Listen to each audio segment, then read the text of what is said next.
Hey guys, this is विनय शुक्ला। कैसे हैं आप लोग? आई होप आप लोग अच्छे होंगे, बहुत अच्छे होंगे और आपकी प्रिपरेशन बहुत अच्छी चल रही होगी। तो again welcome back to my YouTube channel the qualifiers academy, always one step ahead. तो गाइस, जैसा कि आप लोगों को पता है कि हमने अपना NTA UGC net JRF paper two commerce के यूनिट नंबर 3 को स्टार्ट किया हुआ है। उसी यूनिट को आगे बढ़ाते हुए हम लोग आज जो है बहुत इंटरेस्टिंग टॉपिक शुरू करने वाले हैं। उस टॉपिक का नाम है लॉ ऑफ डिमांड। ये टॉपिक बहुत इंटरेस्टिंग है और बहुत इंपॉर्टेंट रोल प्ले करता है। ठीक है, तो बिना देरी के हम लोग जो है अपने इस टॉपिक पे आते हैं और आज की क्लास को स्टार्ट करते हैं। तो जो लॉ ऑफ डिमांड है उसको समझने के लिए हम लोग इसकी कुछ हिस्ट्री को समझते हैं कि ये वर्ड आया कहाँ से और पहली बार इस कॉन्सेप्ट को किसने दिया। तो जो एक फिलोसोफर थे जिनका नाम था जॉन लॉक, उन्होंने 17th सेंचुरी में पहली बार इस वर्ड को, जो इस कॉन्सेप्ट को जो है उन्होंने ओरली डिस्कस किया हुआ था। फिर उसके बाद में टाइम बीतता गया। फिर एक इकोनॉमिस्ट हुए डॉक्टर अल्फ्रेड मार्शल, उन्होंने एक बुक लिखा 1890 में। ठीक है, ये एक बुक इन्होंने लिखा हुआ था 1890 में। उस बुक का नाम था प्रिंसिपल ऑफ इकोनॉमिक्स। तो ये जो डॉक्टर अल्फ्रेड मार्शल थे, इन्होंने पहली बार लॉ ऑफ डिमांड का कॉन्सेप्ट जो है इकोनॉमिक्स में यूज़ किया। लॉ ऑफ डिमांड का ही नहीं, उन्होंने लॉ ऑफ डिमांड और इलास्टिसिटी ऑफ डिमांड दोनों का यूज़ इन्होंने इकोनॉमिक्स में, अपने इस जो बुक लिखा था इन्होंने प्रिंसिपल ऑफ इकोनॉमिक्स, इसमें इन्होंने यूज़ किया। तो ये हम कह सकते हैं कि लॉ ऑफ डिमांड को, जो कॉन्सेप्ट को जो देने वाले हैं वो हैं डॉक्टर अल्फ्रेड मार्शल। इन्होंने जो है 1890 में अपनी एक बुक लिखी, उस बुक का नाम था प्रिंसिपल ऑफ इकोनॉमिक्स।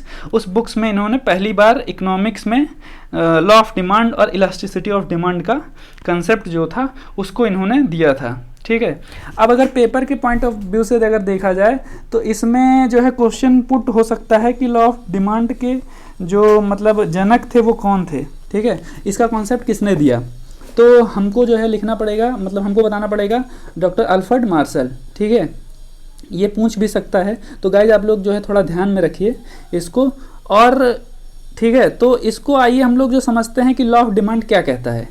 ठीक है, ये नीचे इस डायग्राम की मदद से हम लोग पहले समझते हैं, फिर ऊपर क्या लिखा हुआ है इसको हम लोग पढ़ेंगे। डायग्राम में लिखा हुआ है कि when the price goes up, मतलब जब प्राइस बढ़ती है, the quantity demanded goes down, मतलब क्वांटिटी डिमांड जो है कम होती है। मतलब प्राइस के बढ़ने से क्वांटिटी डिमांड कम होती है। ठीक, दूसरा यहाँ पे लिखा हुआ है when the price goes down the quantity demanded goes up, मतलब जब प्राइस घटती है तो डिमांड बढ़ता है। ठीक है, सिर्फ और सिर्फ यही है लॉ ऑफ डिमांड। ठीक है, क्या है कि जब प्राइस घटेगी तो डिमांड बढ़ेगा, जब प्राइस घटेगी तो डिमांड बढ़ेगा, और जब प्राइस बढ़ेगी तो डिमांड घटेगा। ठीक है, तो यही सिर्फ और सिर्फ इसका कॉन्सेप्ट अगर सिंपल वे में समझें तो सिर्फ इतना ही है कि किसी भी वस्तु की प्राइस बढ़ने पर उसका डिमांड को घट जाना और उसके प्राइस के घटने पे उसका डिमांड को बढ़ जाना। ठीक है, ये हमारा लॉ ऑफ डिमांड कहता है। अब इसमें एक कंडीशन रहता है कि the other thing remain same या अदर थिंग बीइंग इक्वल, मतलब कि डिमांड को अफेक्ट करने वाले अदर थिंग जो हैं वो कांस्टेंट रहें। ठीक है, तो इसको आइए हम लोग ये पढ़ लेते हैं। उस कंडीशन में अगर प्राइस बढ़ रही है और डिमांड घट रहा है, प्राइस घट रही है डिमांड बढ़ रहा है, ठीक है, तो इसके रिलेशनशिप को हम लॉ ऑफ डिमांड बोलेंगे। आइए हम लोग देख लेते हैं इसमें कि क्या लिखा हुआ है। The law of demand state that other thing being equal, मतलब ये अदर थिंग बीइंग इक्वल मतलब ये कांस्टेंट रहना चाहिए। The demand for a goods extend to decrease, किसी भी गुड्स का डिमांड जो है वो घटता है। In price and contract will be increases in price. In other words, there is a inverse relationship between quantity demanded for a commodity and its price, provided other factor influencing demand remain unchanged. The term other thing being equal, मतलब जो ये other thing क्या होता है इसको हम लोग समझते हैं कि अदर थिंग क्या होता है। जब अदर थिंग रिमेन कांस्टेंट रहेगा, उस कंडीशन में अगर किसी भी प्राइस के बढ़ने से उसका डिमांड घटता है या फिर प्राइस के घटने से अगर उस कमोडिटी का डिमांड बढ़ता है, तो उस पूरे कंडीशन को हम लॉ ऑफ डिमांड कहते हैं। ठीक है, सिर्फ और सिर्फ इतना ही लॉ ऑफ डिमांड कहता है। अच्छा, एक चीज़ और इसमें हम लोग समझ लेते हैं कि जो लॉ ऑफ डिमांड है वो सिर्फ और सिर्फ हमको क्या बताता है, वो हमको डायरेक्शन बताता है कि ये देखिए, ये जैसे ये डिमांड कर्व है तो ये उसका डायरेक्शन बताता है। डिमांड कर्व है ये देखिए, तो ये सिर्फ और सिर्फ हमको डिमांड वो क्या कहते हैं डायरेक्शन बताता है, मूवमेंट बताता है। ये नहीं बताता कि किसी भी प्राइस बढ़ने से कितना डिमांड मतलब बढ़ जाती है, या किसी भी प्राइस के घटने से कितना, मतलब कितना वाला शब्द, जो क्वांटिटी वाला शब्द है वो नहीं बताता। ये लॉ ऑफ डिमांड क्वांटिटी नहीं बताता, सिर्फ और सिर्फ बताता है कि घटता है, मीन्स सिर्फ और सिर्फ ये मूवमेंट बताता है। ये नहीं बताता कि हाउ मच, मतलब कितना घटा या कितना बढ़ा, ये चीज़ें नहीं बताएगा। इस चीज़ को समझने के लिए हमको इलास्टिसिटी पढ़ना पड़ेगा कि इलास्टिसिटी में जो है हम लोग ये पढ़ेंगे कि किसी भी प्राइस के घटने से डिमांड कितना बढ़ता है, ठीक है, या किसी भी प्राइस के घटने पे डिमांड कितना बढ़ता है। ठीक, तो ये चीज़ें हम इलास्टिसिटी में पढ़ेंगे। सिर्फ और सिर्फ हम यहाँ ये पढ़ेंगे कि जो है प्राइस के घटने पे डिमांड कितना बढ़ा या प्राइस के बढ़ने पे डिमांड कितना घटा, ये हमारा जो है लॉ ऑफ डिमांड बताता है। ठीक है, तो आई होप आप लोगों को एकदम क्लियर हो गया होगा एकदम सिंपल वे में कि लॉ ऑफ डिमांड क्या होता है। लॉ ऑफ डिमांड सिर्फ इतना होता है कि जब अदर थिंग रिमेन सेम रहता है, जो अदर थिंग हमारे होते हैं वो होते हैं income of the consumer, taste and preferences, price of related good. ठीक है, ये सारे चीज़ें जो होती हैं वो भी डिमांड को अफेक्ट करती हैं, लेकिन ये सारे जो फैक्टर्स हैं वो अगर कांस्टेंट वे में हैं तो किसी भी गुड्स का अगर प्राइस बढ़ता है, ठीक है, उस प्राइस को बढ़ने से अगर उस गुड्स की अगर डिमांड घटती है या प्राइस घटता है, तो उस प्राइस के घटने से अगर डिमांड बढ़ती है तो उस सिचुएशन को हम लॉ ऑफ डिमांड कहते हैं। ठीक है, आई थिंक एकदम क्लियर हो गया होगा आप लोगों को कि लॉ ऑफ डिमांड क्या है। हम लोग आगे बढ़ते हैं कि आगे क्या है। आगे दिया हुआ है इसका एजम्पशंस। ठीक है, एजम्पशंस हम लोग पढ़ते हैं कि एजम्पशंस में क्या दिया हुआ है। Assumptions of law of demand. Assumptions में हम लोगों को पहले दिया हुआ है taste and preference of customer remain constant. ठीक है, वही जो हम लोगों ने क्या कहते हैं उसमें पढ़ा था, लॉ ऑफ डिमांड में जब हम लोग पढ़ रहे थे तो इसमें पढ़ा था कि अदर थिंग क्या होते हैं, तो ये अदर थिंग यही होते हैं। Taste and preference of customer remain constant, जो कस्टमर का टेस्ट और प्रेफरेंस है वो कांस्टेंट रहना चाहिए। दूसरा हमारे पास है price of related goods do not change, जो रिलेटेड गुड्स होते हैं, ठीक है, उनके प्राइस जो है चेंज नहीं होने चाहिए। तीसरा हमारे पास है no change in the income of consumer, जो कंज्यूमर का इनकम है वो कांस्टेंट होना चाहिए। चौथा हमारे पास है consumer do not expect any change in the price near future, मतलब ये कंज्यूमर को इतना मतलब पता नहीं होना चाहिए कि भविष्य में फ्यूचर में जो है प्राइस बढ़ेगा या घटेगा, क्योंकि वो बढ़ने और घटने से फिर जो है डिमांड पे जो है उसका असर पड़ेगा। इस वजह से ये इसके एजम्पशंस हैं, लॉ ऑफ डिमांड के एजम्पशंस हैं। ठीक है, तो आगे हम बढ़ते हैं। आगे हम लोगों को एग्जाम्पल दिया हुआ है, इस एग्जाम्पल को हम लोग जो है समझ लेते हैं थोड़ा कि क्या है। एग्जाम्पल में ये दिया हुआ है प्राइस पर यूनिट दिया हुआ है, फिर उसके बाद में क्वांटिटी डिमांडेड दिया हुआ है।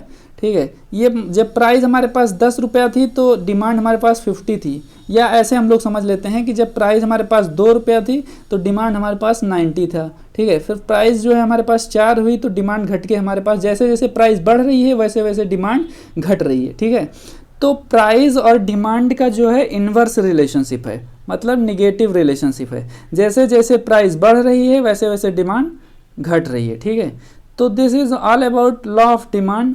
ये पूरा जो है हमारा जो एग्जांपल है वो लॉ ऑफ डिमांड को दर्शाता है कि जैसे जैसे प्राइस बढ़ रही है वैसे वैसे जो है डिमांड उस प्रोडक्ट की घट रही है, और जैसे जैसे प्राइस कम हो रहा है वैसे वैसे उस प्रोडक्ट का डिमांड जो है बढ़ रहा है। ठीक है, तो ये छोटा सा एग्जाम्पल दिया हुआ था।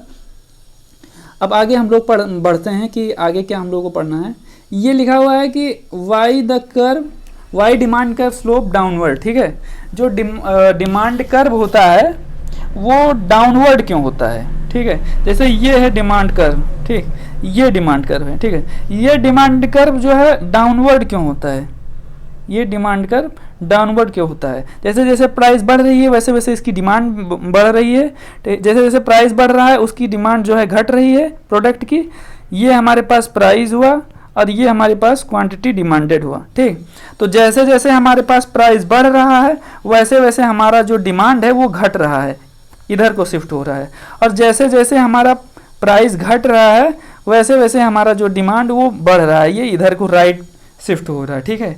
तो ये इसका क्या रीज़न है कि जो डिमांड कर्व है वो, इसका जो स्लोप है वो डाउनवर्ड क्यों है, ठीक है। तो इसको हम लोग इसमें 4 से 5 पॉइंट दिए हुए हैं, 4 से 5 इसके जो है रीज़न दिए हुए हैं, तो इसको हम लोग पढ़ते हैं, ठीक है।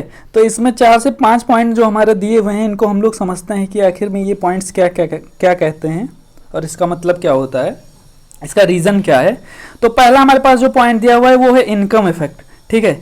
इस इनकम इफेक्ट को अगर हम लोग समझते हैं तो ये कह सकते हैं कि जैसे जैसे किसी कंज्यूमर के पास जो है इनकम बढ़ती है, ठीक है, वो इस इनकम इफेक्ट को पढ़ने के लिए हमारे पास 2 टाइप के जो है गुड्स दिए रहते हैं। एक होता है हमारे पास सुपीरियर गुड्स और एक होता है हमारे पास इन्फीरियर गुड्स, ठीक है।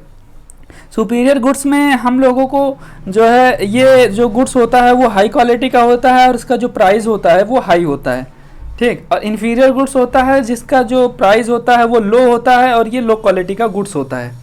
तो इसको समझने के लिए सुपीरियर गुड्स के केस में जैसे जैसे इनकम बढ़ती है कंज्यूमर की वैसे वैसे उसका डिमांड जो है बढ़ता है।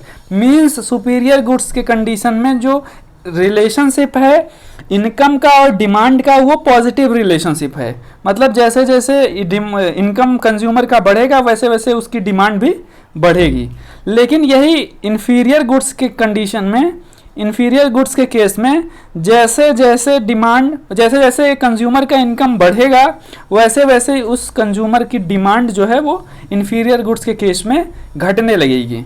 मींस इन दोनों के बीच में, इनकम और इन्फीरियर गुड्स के बीच में जो रिलेशनशिप है वो इनवर्स रिलेशनशिप है, ठीक है। मींस निगेटिव रिलेशनशिप है। जैसे जैसे इनकम बढ़ रहा है वैसे वैसे इसकी डिमांड कंज्यूमर की घट रही है और जैसे जैसे इनका इनकम जो है कम होगा वैसे वैसे इस प्रोडक्ट का डिमांड बढ़ेगा, ठीक है। तो इनके बीच में इनवर्स रिलेशनशिप होगा। ओके, आई थिंक आप लोगों को क्लियर हो गया होगा कि जो है इनकम इफेक्ट क्या होता है। आगे हम लोग देखते हैं कि दूसरा इफेक्ट क्या है। दूसरा इफेक्ट है सब्स्टिट्यूशन इफेक्ट, ठीक है। सब्स्टिट्यूशन इफेक्ट केस में यहाँ भी 2 गुड्स होते हैं, एक होता है सब्स्टिट्यूट गुड्स और एक होता है हमारे पास कम्प्लीमेंट्री गुड्स, ठीक है। सब्स्टिट्यूट गुड्स के केस में जो जैसे सब्स्टिट्यूट गुड्स हुए टी एंड कॉफ़ी, ठीक है। तो टी एंड कॉफ़ी के केस में जैसे टी का प्राइस बढ़ गया तो कंज्यूमर होगा वो कॉफ़ी की डिमांड करने लगेगा। मीन्स टी के प्राइस बढ़ने से कॉफ़ी का डिमांड जो है बढ़ जाएगा, समझे आप। तो इन सब्स्टिट्यूट गुड्स के केस में प्राइस का और जो है इस गुड्स का जो रिलेशनशिप होता है वो पॉजिटिव रिलेशनशिप होता है। मींस एक के दाम बढ़ने से दूसरे का डिमांड बढ़ जाता है। और ये तो रहा सब्स्टिट्यूट गुड्स। और दूसरा जो हमारे पास है वो है कम्प्लीमेंट्री गुड्स। कम्प्लीमेंट्री गुड्स वो गुड्स होता है कि एक दूसरे के जो पूरक होते हैं, जैसे पेट्रोल और कार, ठीक। अगर एक नहीं होता है तो दूसरे के होने का कोई मतलब नहीं होता। जैसे अगर कार हम खरीद लाए और हमारे पास उस कार में डालने के लिए पेट्रोल ही ना हो तो वो कार तो चलेगी नहीं, सिर्फ और सिर्फ वो खड़ी रहेगी। तो कार और पेट्रोल का जो रिलेशनशिप है वो एक दूसरे को जो है कम्प्लीमेंट करता है, मीन्स एक दूसरे के पूरक होता है। तो इस केस में जो हमारे पास जो डिमांड कर्व होगा वो जो डिमांड का रिलेशनशिप होगा वो होगा नेगेटिव रिलेशनशिप। मीन्स कि जैसे अगर कार का जो पेट्रोल का प्राइस है अगर बढ़ रहा है तो कार की जो डिमांड है वो घट जाएगी। अगर इसका प्राइस पेट्रोल का प्राइस अगर कम हो रहा है तो कार का जो डिमांड है वो बढ़ जाएगा, ठीक है। तो यहाँ जो रिलेशनशिप होता है वो नेगेटिव रिलेशनशिप होता है, मीन्स इनवर्स रिलेशनशिप होता है। तो आई थिंक आप लोगों को क्लियर हो गया होगा ये चीज़ें। ओके, तो आई थिंक आप लोगों को ये क्लियर हो गया होगा। आगे हमारे पास जो इफेक्ट दिया हुआ है वो है सेवरल यूजेज ऑफ प्रोडक्ट, ठीक है। जैसे किसी प्रोडक्ट का एक से ज़्यादा यूज़ हो, ठीक। अब इस केस में अगर देखते हैं तो इस केस में भी जैसे हमारे पास मिल्क है, ठीक है, मिल्क के बहुत सारे प्रोडक्ट बनते हैं, ठीक। तो अगर मिल्क का प्राइस बढ़ गया तो उससे रिलेटेड जितने भी प्रोडक्ट हैं उनकी जो डिमांड है वो घट जाएगी, ठीक है। और इसी तरीके से अगर मिल्क का जो है प्राइस घट गया तो उनसे रिलेटेड जैसे बटर हुआ, चीज़ हुआ, फिर खोया है, बहुत सारे प्रोडक्ट जो है मिल्क से रिलेटेड बनते हैं, तो उनके जो प्राइस हैं, उनके जो डिमांड है वो, अगर इसका मिल्क का प्राइस घट रहा है तो उनके जो डिमांड है वो अपने आप से तुरंत हाई हो जाएंगे। तो यहाँ रिलेशनशिप क्या होता है कि एक के दाम बढ़ने पे दूसरा जो प्रोडक्ट है उसका जो वो है डिमांड है वो घटता है या बढ़ता है, ठीक है।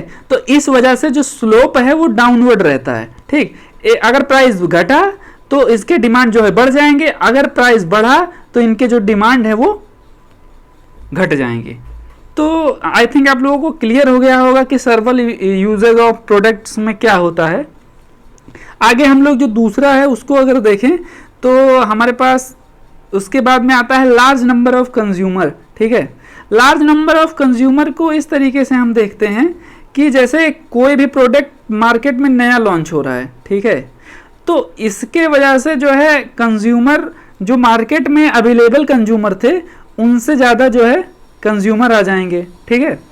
उस प्रोडक्ट के प्रति जो है उनका आकर्षण या उनका अट्रैक्शन जो है ज़्यादा होगा। तो इस वजह से जो मार्केट में जो कंज्यूमर हैं उनकी संख्या जो है बढ़ जाएगी, ठीक है। और जैसे ही अगर प्रोडक्ट वो आउटडेटेड हो गया तो उनकी धीरे धीरे क्या होगा कि इनका जो है जो संख्या है वो कम होती चली जाएगी। तो इस वजह से जो डिमांड कर्व है, कोई भी प्रोडक्ट अगर नया लॉन्च होता है तो जो है डिमांड उसकी जो है मार्केट में, जाहिर सी बात है कि कंज्यूमर जो है ज़्यादा से ज़्यादा आएंगे। तो इस वजह से जो है डिमांड कर्व जो है ऐसे करते हैं, जैसे कोई प्रोडक्ट लॉन्च हुआ तो उसका जो है डिमांड बढ़ जाएगा और धीरे धीरे आउटडेटेड हो गया तो उसका धीरे धीरे जो है डिमांड कम होता रहेगा। तो आई थिंक ये भी आपको लोगों को क्लियर हो गया होगा। अब जो नेक्स्ट पॉइंट है हम लोगों के पास वो है मैक्सिमम यूटिलिटी मैक्सिमाइजेशन मैक्सिमाइंग बिहेवियर, ठीक है।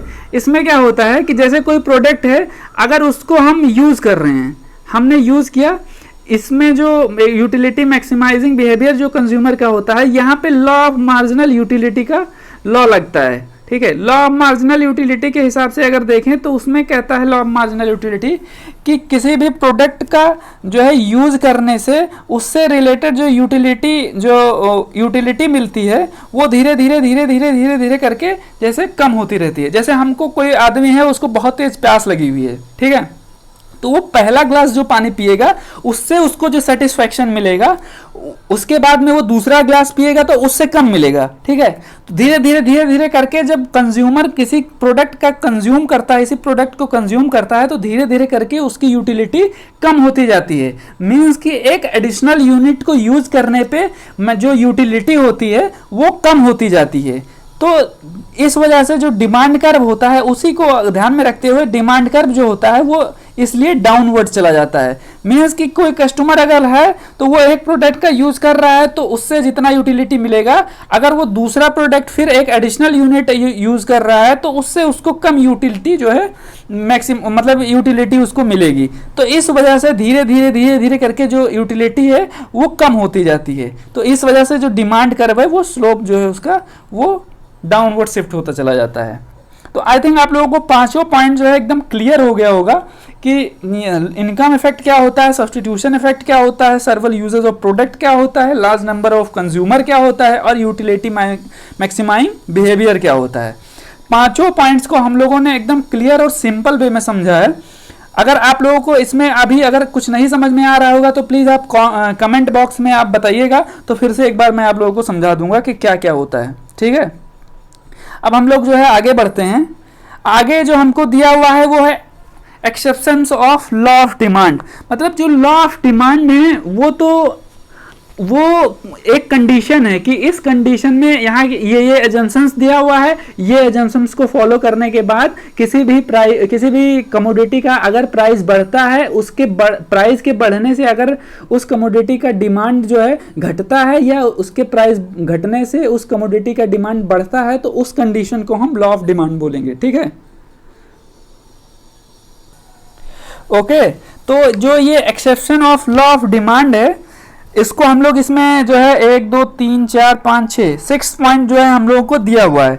इन 6 पॉइंट को हम लोग समझते हैं कि लॉ ऑफ डिमांड के एक्सेप्शंस क्या हैं, मतलब लॉ ऑफ डिमांड किन किन और इन कंडीशन में जो है लागू नहीं होता है। जो पहला जो पॉइंट है हम लोगों के पास वो है नेसेसिटीज़।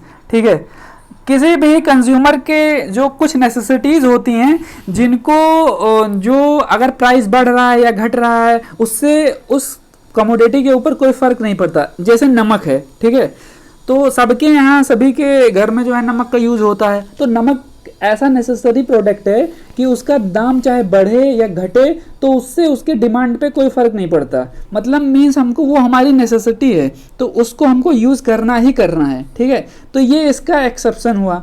दूसरा हमारे पास है लाइफ सेविंग ड्रग। ठीक है, अब लाइफ सेविंग है कि जहाँ जीवन और मृत्यु की बात आ जाती है, भाई हमारे जो है जीवन पे बनाता है, तो वहाँ फिर प्राइस का कोई मैटर नहीं रह जाता। ठीक, वो चाहे कोई भी अगर ड्रग्स है, कोई भी दवाई है, तो उसको अगर हमको खरीदना है वो हमारे जो है लाइफ से रिलेटेड है, तो वहाँ हम जो है प्राइस का कोई वो नहीं रहता, प्राइस का कोई रोल नहीं रह जाता यहाँ पे। ठीक है, तो ये दूसरा हमारा जो एक्सेप्शन है वो है लाइफ सेविंग ड्रग्स।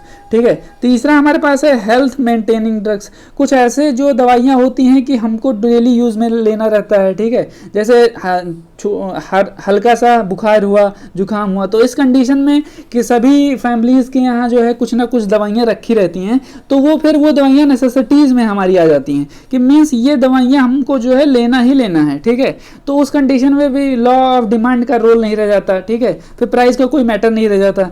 जो चौथा हमारे पास है वो इन्फ्लेशनरी सिचुएशन है, मीन्स महंगाई के कंडीशन में। ठीक है, अब महंगाई का कंडीशन ऐसा है कि सिचुएशन ऐसा होता है, वो पीरियड ऐसा होता है कि वहाँ पे लगातार जो है प्राइस बढ़ता रहता है, प्राइस घटने का मतलब ही नहीं रह जाता।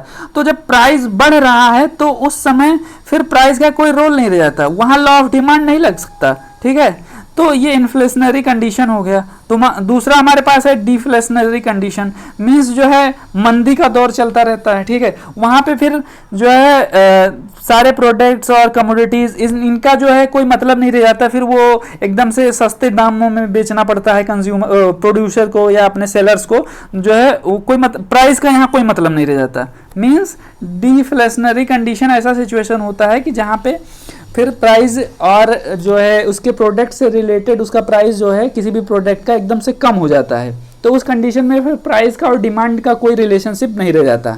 ठीक है, तो ये एक्सेप्शन हुआ एक।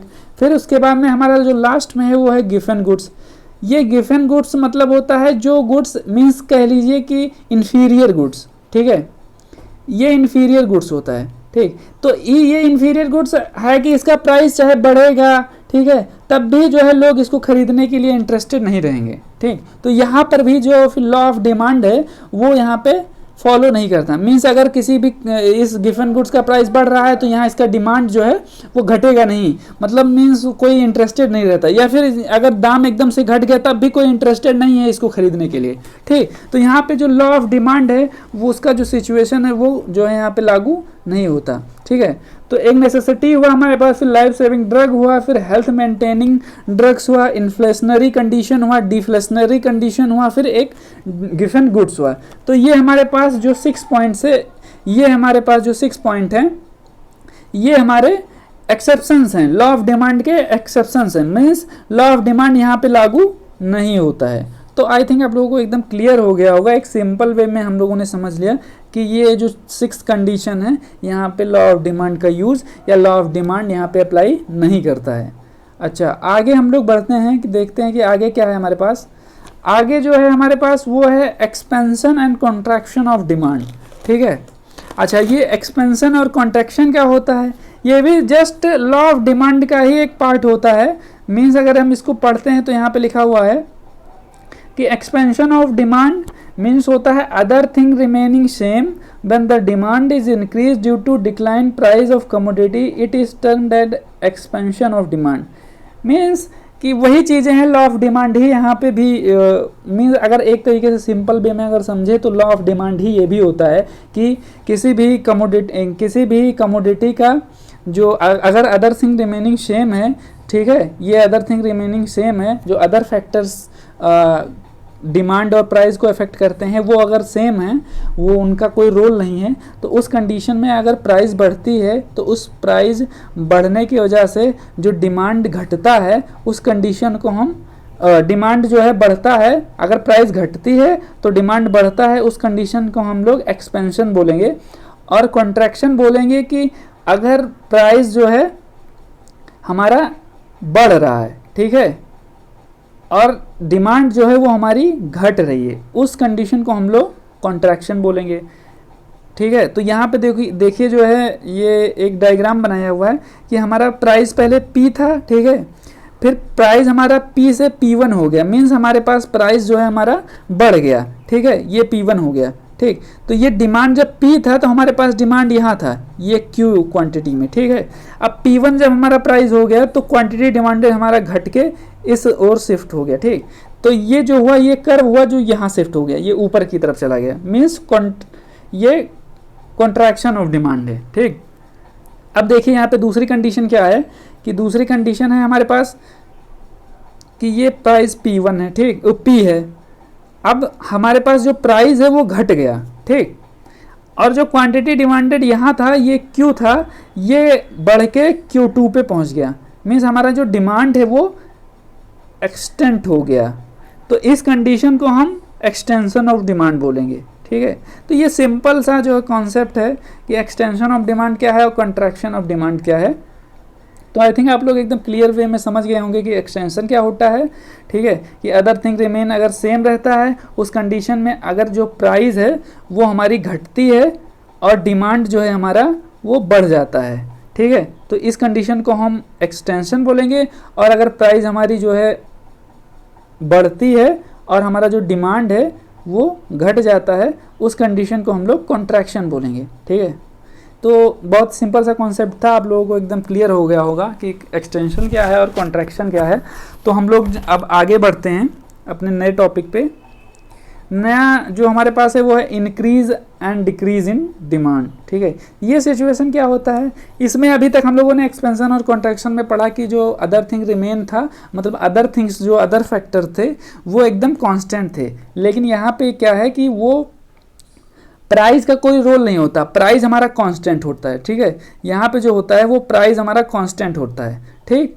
और जो अदर थिंग्स होते हैं उन फैक्टर्स की वजह से हमारा प्राइस जो डिमांड कर्व है वो बढ़ता है और घटता है, उस कंडीशन को हम लोग जो है इंक्रीज इन डिमांड या डिक्रीज इन डिमांड बोलते हैं, ठीक है। तो इंक्रीज इन डिमांड में होता है कि प्राइस रिमेनिंग कांस्टेंट, ठीक है, प्राइस जो हमारा होता है वो कांस्टेंट होता है दोनों कंडीशन में, ठीक है। If the demand increases, demand जो हमारा है Q से Q1 पहुंच गया, ठीक है, to any other active factor, किसी अन्य फैक्टर की वजह से, demand curve will shift right side, मतलब जो डिमांड कर्व है हमारा, ये डिमांड कर्व D था पहले, D1 पे पहुंच गया, ठीक है, ये शिफ्ट हो गया राइट वर्ड में, मतलब इधर को शिफ्ट हो गया, ठीक है। And shift of demand curve to right side, मतलब इस साइड में, राइट साइड में शिफ्ट हो गया, इस कंडीशन को हम लोग इंक्रीज इन डिमांड बोलेंगे, ठीक है। तो ये सिंपल सा ये भी कॉन्सेप्ट है, इसको हम लोग जो है एकदम आई थिंक आप लोगों को क्लियर हो गया होगा। अब दूसरा हमारे पास है डिक्रीज इन डिमांड, ठीक, इसमें क्या लिखा हुआ है, other thing remaining constant if demand decreases the demand curve shift to left side, any shift of demand curve to left side is termed as decrease in demand, ठीक है। ये हमारा जो डिमांड था, ये जो डिमांड था पहले था हमारे पास, ठीक है, ये D1 Q1 था, ठीक है, क्वांटिटी डिमांड हमारे पास Q1 थी, लेकिन ये क्वांटिटी डिमांड ये शिफ्ट होके इधर चली गई, लेफ्ट साइड में शिफ्ट हो गई, मतलब डिक्रीज हो गई, यहाँ पे D2 पे पहुँच गई, ठीक है। ये डिमांड कर्व हमारा D1 था पहले और ये अब D2 पे पहुँच गया, ठीक, और क्वांटिटी हमारी Q1 थी और ये Q2 पे चली गई, ठीक है। जो हमारा प्राइस होगा वो दोनों के केस में कांस्टेंट होगा, जो इंक्रीज हुआ तो लेफ्ट राइट साइड में इंक्रीज हुआ, डिमांड कर्व हमारा शिफ्ट हो जाएगा, और अगर डिक्रीज हुआ तो हमारा जो डिमांड कर्व है वो लेफ्ट साइड में शिफ्ट हो जाएगा। तो ये आई थिंक आप लोगों को एकदम क्लियर हो गया होगा, ठीक है। ये हमारा इंक्रीज इन डिमांड है और ये हमारा डिक्रीज इन डिमांड है, सिंपल सा कॉन्सेप्ट था, आप लोगों को एकदम क्लियर हो गया होगा, ठीक है। तो आज हम लोगों ने क्या क्या पढ़ा, आज हम लोगों ने पढ़ा कि लॉ ऑफ डिमांड क्या होता है, ठीक है। दूसरा हमारे पास हम लोगों ने पढ़ा कि जो है कॉन्ट्रैक्शन क्या होता है, कॉन्ट्रैक्शन ऑफ डिमांड क्या होता है, एक्सटेंशन ऑफ डिमांड क्या होता है। फिर उसके बाद में हम लोगों ने डिमांड कर्व जो डाउनवर्ड स्लोप में होता है ये क्यों होता है, इसके क्या क्या फैक्टर्स हैं इसको हम लोगों ने पढ़ा, ठीक है। एजम्पशंस पढ़ा हम लोगों ने लॉ ऑफ डिमांड के, ठीक है। फिर हम लोगों ने लास्ट में पढ़ा increase and decrease in demand curve, ठीक है। तो ये सारी चीज़ें हम लोगों ने आज पढ़ लिया। अब नया जो टॉपिक है हम लोगों के पास वो है इलास्टिसिटी ऑफ डिमांड, ठीक है। तो जो ये इलास्टिसिटी ऑफ डिमांड है उसको हम लोग जो है कल कवर करेंगे। आज थोड़ा सा मैं आपको इसके ओवरव्यू अगर थोड़ा सा दे दूं तो अभी तक हम लोगों ने डिमांड, लॉ ऑफ डिमांड हमको क्या बताता है, हमको लॉ ऑफ डिमांड बताता है इसका मूवमेंट, ठीक है, इसका जो डायरेक्शन क्या होता है, डिमांड कर्व का या डिमांड का डायरेक्शन क्या होता है। किसी भी कमोडिटी के प्राइस के बढ़ने या घटने से उसके डिमांड का जो डायरेक्शन है वो क्या होता है, डिमांड बढ़ता है या घटता है, ये चीज़ें हमको कौन बताता है, ये चीज़ें हमको बताता है लॉ ऑफ डिमांड, ठीक है। अब बात आई कि घटता है या बढ़ता है वो तो ठीक है, पर कितना घटता है और कितना बढ़ता है ये चीज़ हमको कौन बताएगा, ये चीज़ हमको बताएगी इलास्टिसिटी, मीन्स कि कितना बढ़ा या कितना घटा ये हमको बताएगा इलास्टिसिटी ऑफ डिमांड। और जो एक चीज़ बहुत इंपॉर्टेंट बात है कि ये जो लॉ ऑफ डिमांड होता है वो होता है हमारा क्वालिटेटिव नेचर का, मीन्स इसमें क्वांटिटी का कोई जिक्र नहीं होता, ठीक है। ये एग्जाम में भी क्वेश्चन पूछ सकता है कि जो लॉ ऑफ डिमांड है वो इसका नेचर क्या है, तो इसका नेचर है क्वालिटेटिव नेचर, ठीक है। और जो इलास्टिसिटी होता है वो होता है क्वांटिटेटिव नेचर का, ठीक है। तो जब हम लोग कल स्टार्ट करेंगे इलास्टिसिटी ऑफ डिमांड को तो इसको बहुत अच्छे से कवर करेंगे और इसके सारे पॉइंट्स जो है हम लोग, डिग्री क्या होता है इलास्टिसिटी का और मेजरमेंट कैसे करते हैं इलास्टिसिटी, तो इन सारे पॉइंट्स को हम लोग जो है अच्छे से कवर करेंगे। और इसके आगे हम लोग जो है कल अपना इलास्टिसिटी ऑफ डिमांड का जो टॉपिक है उसको जो है स्टार्ट करेंगे, ठीक है। तो आप लोगों को जितना आज हम लोगों ने पढ़ा है आई थिंक आप लोगों को एकदम क्लियर हो गया होगा। और अगर कोई चीज़ आपको समझ में नहीं आई तो आप प्लीज़ कमेंट बॉक्स में आप लिख सकते हैं, आप उसको पूछ सकते हैं कि हमको ये चीज़ें समझ में नहीं आई, तो उसको मैं दोबारा से फिर से समझा दूंगा, ठीक है। तो फिर हम लोग कल मिलते हैं और इस वीडियो को आप ज़्यादा से ज़्यादा शेयर करिए और सब्सक्राइब करिए इस चैनल को और हमारे साथ इसी तरीके से आप जुड़े रहिए। NTA UC NET JRF का जो हमारा पेपर दिसंबर में होने वाला है उसकी प्रिपरेशन के लिए, ठीक है। हम जो है अब आपसे जो है कल इलास्टिसिटी ऑफ डिमांड के साथ एक नए टॉपिक के साथ जो है हम लोग जुड़ेंगे। तब तक के लिए गुड बाय, नमस्कार, गुड नाइट, जय हिंद।